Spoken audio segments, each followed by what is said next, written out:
tellement bien. Ma nouvelle voiture, je l'ai reçue ce matin. Je vais la rôder de mon mieux pour qu'elle marche encore mieux. C'est la petite dernière du constructeur coréen Hyundai. Vous connaissez cette marque probablement. C'est une routière citadine? C'est une citadine. Et une citadine, c'est une voiture qui entre dans une catégorie qui est très dense puisqu'il y a pas moins de 22 modèles en France. Une voiture sur 3 vendue est une citadine. Donc dans cette catégorie, on a, pour citer les françaises, la Citroën C3, la Peugeot 208, la Renault Clio, on a aussi la Polo, la Fiesta, la Corsa. Il y a énormément de concurrence. La Volkswagen Polo, exactement. Donc pour se démarquer des autres constructeurs, bien évidemment, le constructeur Hyundai ou Hyundai, on peut dire les deux, avait une idée très précise, tant au niveau du design, puisque maintenant les voitures coréennes ont un design plus recherché, on va dire, et au niveau également des équipements. Et je vous emmène dans la région de Bordeaux la découvrir.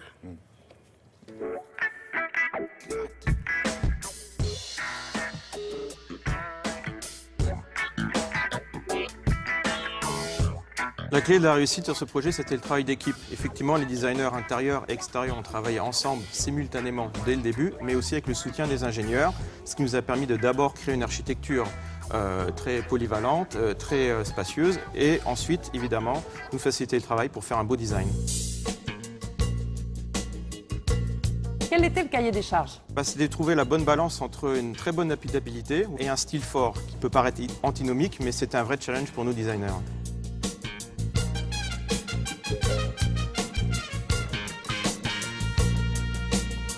Finalement, ce qui va démarquer i20 de ses concurrents du type de 208 au Clio, c'est tout d'abord l'espace intérieur, puisque nous avons un espace intérieur qui est record dans sa catégorie. Le deuxième élément différenciant, c'est la qualité perçue de ce véhicule, puisqu'on est sur des standards de qualité qui sont ceux des segments supérieurs. Et enfin, c'est le seul véhicule dans ce segment à proposer à nos clients un toit panoramique ouvrant.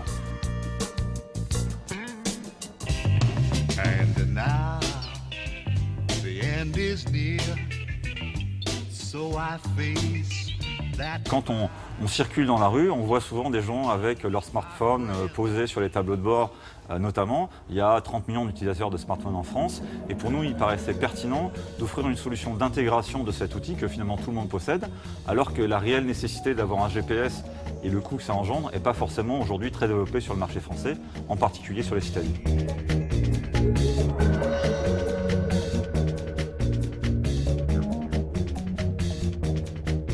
Ce qui est important pour nous, c'est finalement d'avoir un véhicule qui s'adresse vraiment à la majorité des clients. Et la majorité des clients aujourd'hui, ce qu'elle attend, c'est pas forcément d'avoir un grand écran dont finalement, pour un certain nombre de constructeurs, les fonctionnalités sont très limitées.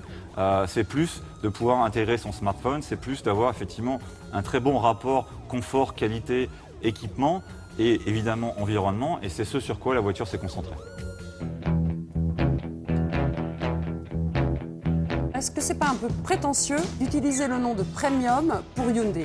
Premium, c'est dans le sens finalement à être capable d'en donner plus aux clients, plus que ce qu'il attendait normalement sur ce type de véhicule. Et c'est vraiment la philosophie de la marque. On a commencé à le faire avec i10 et on va continuer à le faire avec i20. Au niveau des prix, elle se situe à hauteur de ses concurrentes? Exactement, 12 500 € le premier prix. Alors ce n'est pas une voiture avant-gardiste, mais elle est dans la moyenne tant au niveau du prix que des équipements. Est-ce que vos camarades des journaux automobiles ont fait la comparaison sur la forme de toutes ces voitures-là? Les mettre les unes à côté des autres pour voir qui est qui? Elles se ressemblent toutes. Ah oui, c'est vrai, un peu. C'est-à-dire qu'on a des contraintes, le constructeur a des contraintes par rapport aux normes de sécurité. Donc on a déjà une base, il faut mettre des renforts à tel et tel endroit. Puis après, c'est pour ça qu'elles se ressemblent toutes? Non, mais ça peut être une explication. Merci beaucoup. Et puis après, c'est pas évident d'oser et d'avoir un style très osé. Pourquoi je lui ai posé la question, c'est ça parce que après, il faut vendre la voiture. Et c'est vrai, quelquefois, on dit « Ah, cette voiture est originale, est-ce qu'on va l'acheter ?» Pas forcément. Donc, il y a ça aussi. Non, ça, c'est un bon argument. Il faut qu'elles se ressemblent à peu près toutes pour être sûr de les vendre.